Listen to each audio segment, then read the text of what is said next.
Today I'm going to discuss on checking OpenSSL vulnerabilities with Parasoft Insure++. As a specific use case, we're going to look into the OpenSSL Punycode vulnerability, otherwise known as CVE 2022-3602. We're gonna explain a high-level overview and the detection of this vulnerability. So it has to do with RFC 3492, which is a proposed standard on how to internationalize URLs and emails using Unicode format encoded in ordinary ASCII strings, just like base64 does.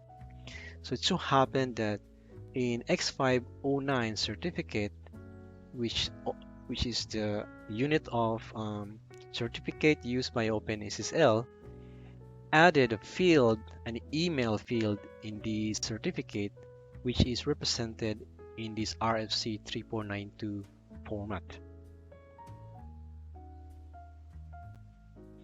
But first, let us try to look into what exactly a certificate looks like.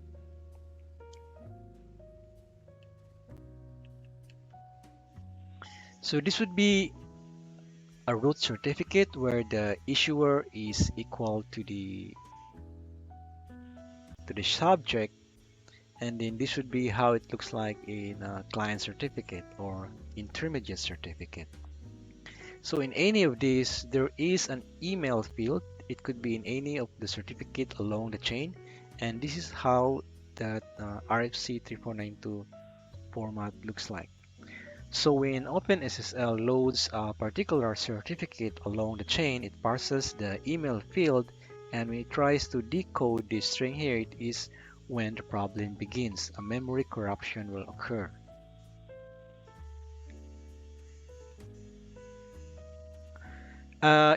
Uses of X509 certificate includes protection of secure communications from eavesdropper.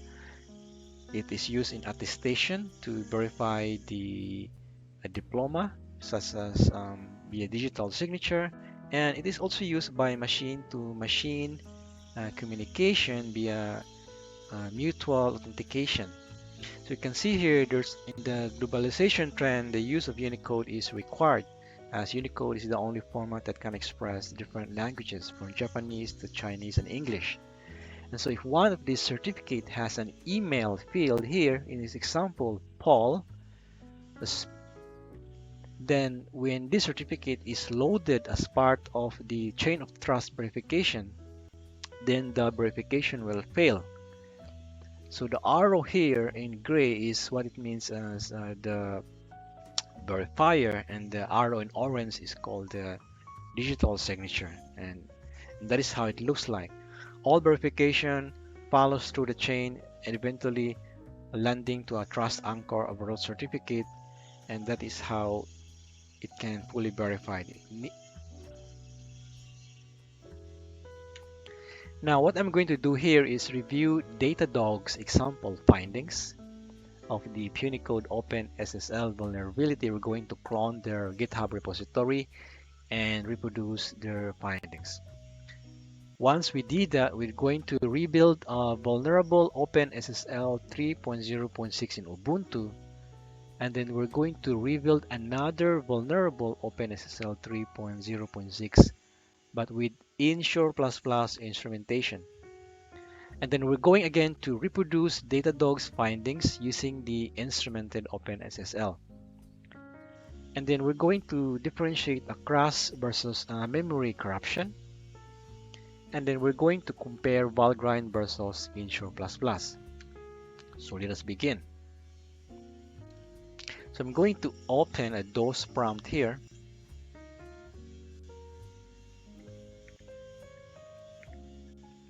Demo. So this would be my DOS prompt of a Windows 10 machine.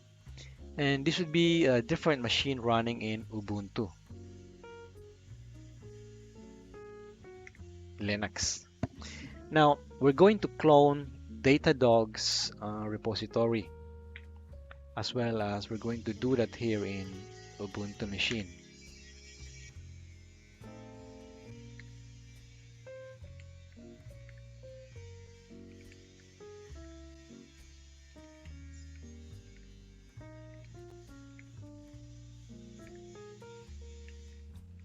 There, the Windows crash,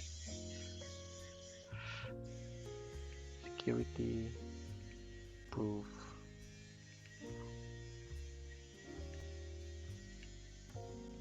Okay, so now we are about ready to reproduce the Punycode OpenSSL vulnerability.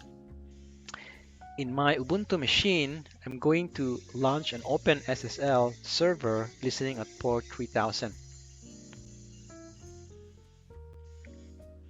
and specifying it root certificate and lift certificate here. So there. So this server in Ubuntu will be listening at port 3000. Our Windows machine here running a vulnerable OpenSSL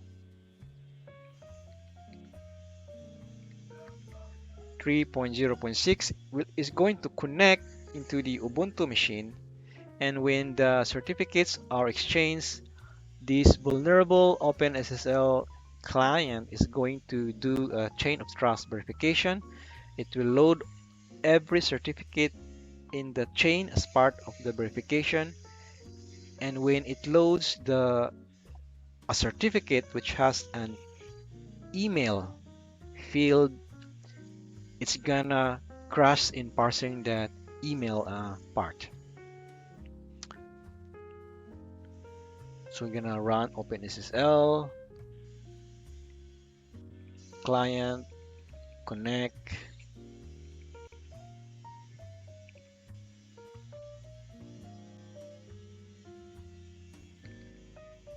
There. And so our OpenSSL client has crashed and it has exit. Supposed to be it's going to remain running, but it's crashed.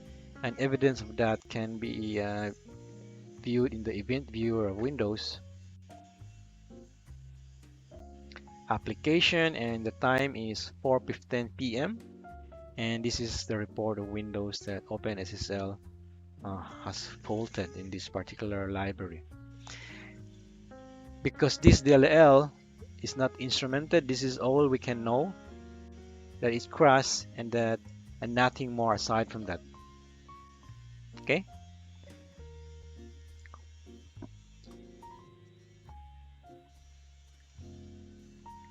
Now let's switch over into my Ubuntu machine and rebuild the OpenSSL, the vulnerable version, naturally here, and another build of that will be an instrumented version of OpenSSL. So first, let's clone the repository.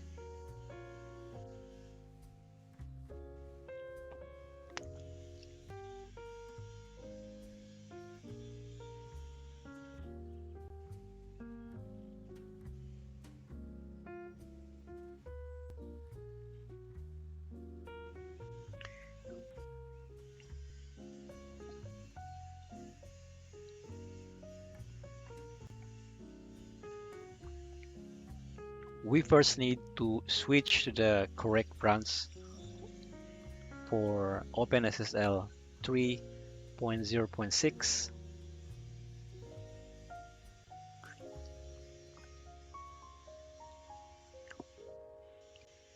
Let us create a makefile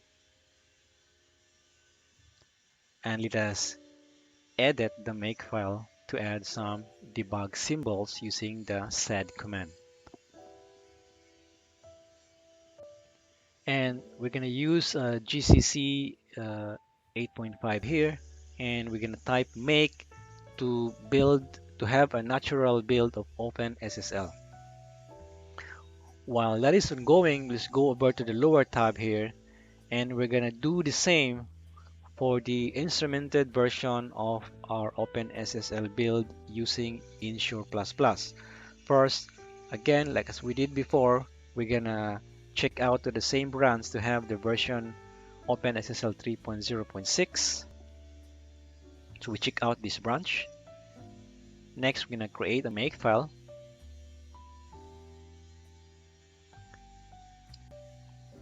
And then we're gonna edit the makefile using the sed command to add some debug symbols in during the build.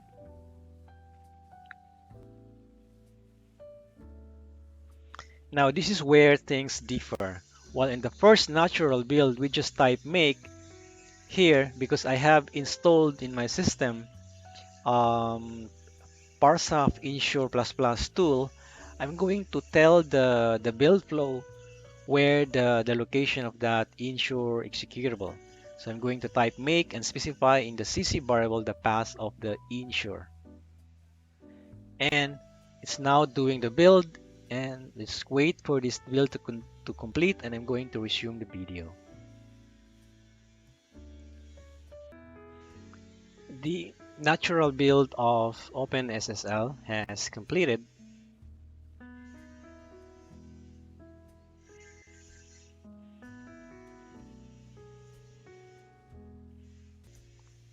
Now the instrumented build also has completed.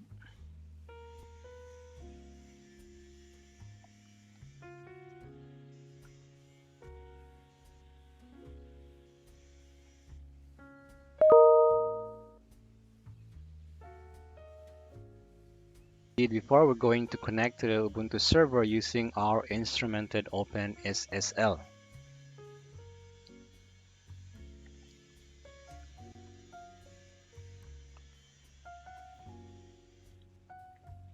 But first I'm going to set the library path.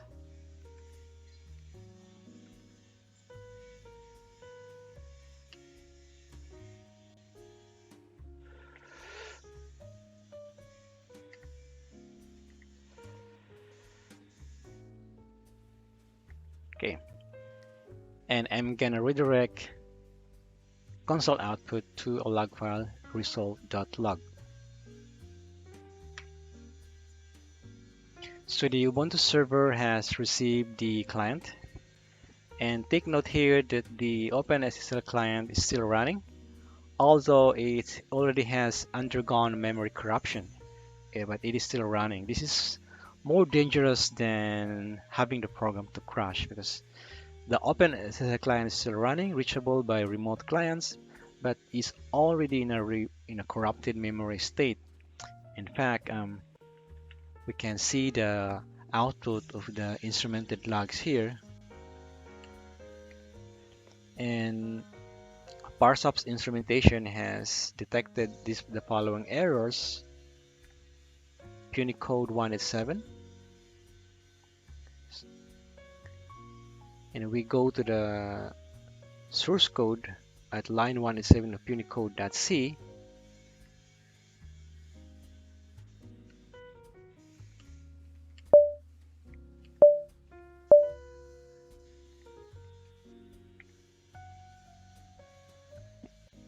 And the Datadog this description of the error is that supposed to be these greater than relationship should be greater than or equals, and because of this mistake, memory corruption occurred in the memmove.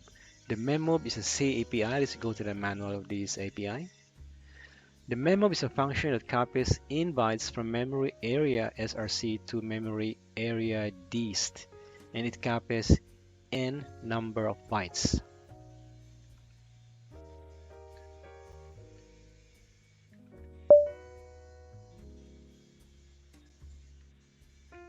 Okay.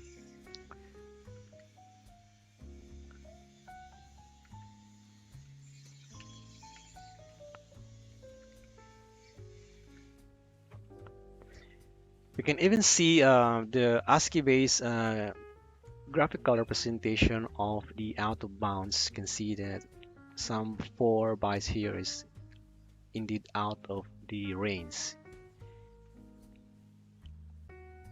And we can see here the call stack starting from the main of OpenSSL.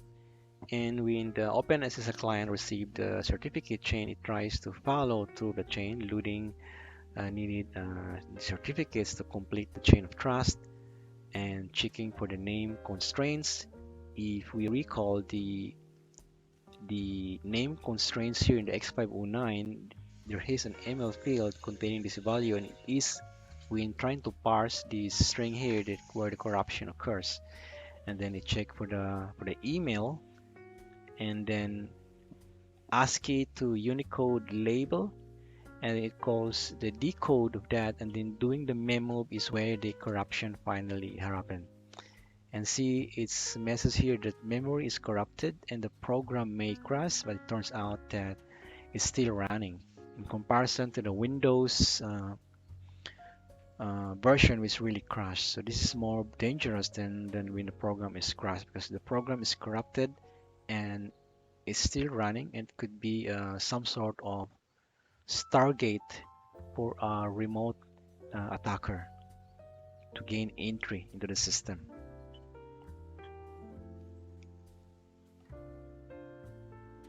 Okay. Now let's try to use the natural build OpenSSL with Valgrind.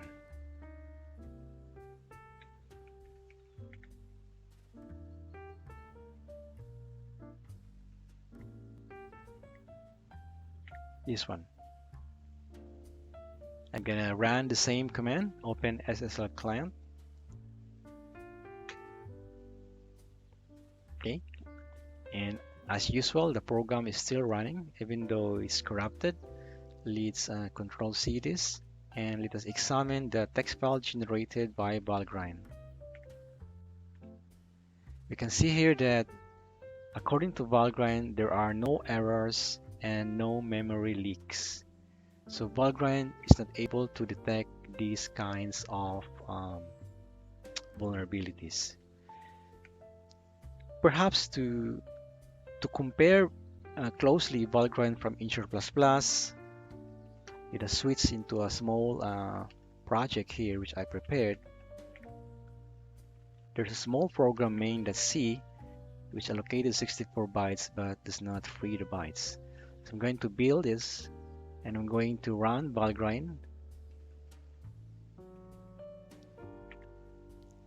and then Valgrind is gonna report its findings, and indeed Valgrind accurately describes that there is a 64 bytes of memory leak at line 6 of main.c.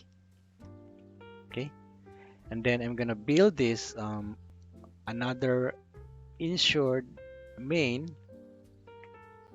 and this time I'm gonna run the insured main, and indeed the parse of Insure++ instrumentation also accurately detected that there's a memory leak at line 6 of main.c. So you can see that this small scale level of memory leak detection, Valgrind and Parsoft are doing the same stuff, but in the OpenSSL type, deeper type of vulnerability, Valgrind was not able to detect the vulnerabilities and memory corruption. Okay, so let me close this server. In fact, the quickest way to verify the vulnerability is really just to run OpenSSL.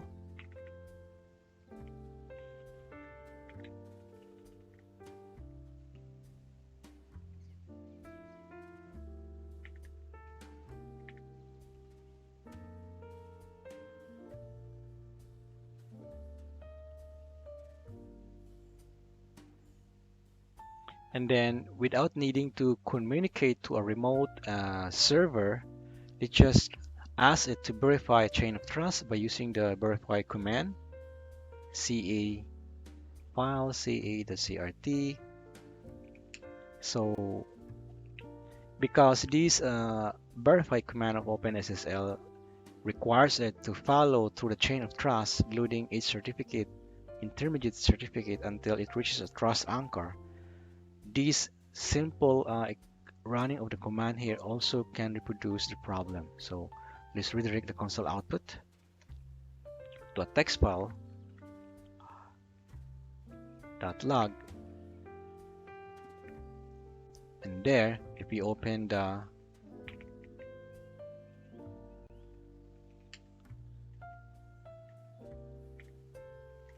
And we can see that we have the same findings as in the previous scenario where there's a client server remote situation. This one is purely running OpenSSL standalone, asking it to verify the chain of trust, and it can reproduce a problem. This is the console base of Insure++ because I'm using Docker, but if I have been using a pure Linux desktop, then there's a GUI. This could be represented through a graphical interface and more user-friendly, but despite console-based, I think the representation of the memory corruption is pretty clear.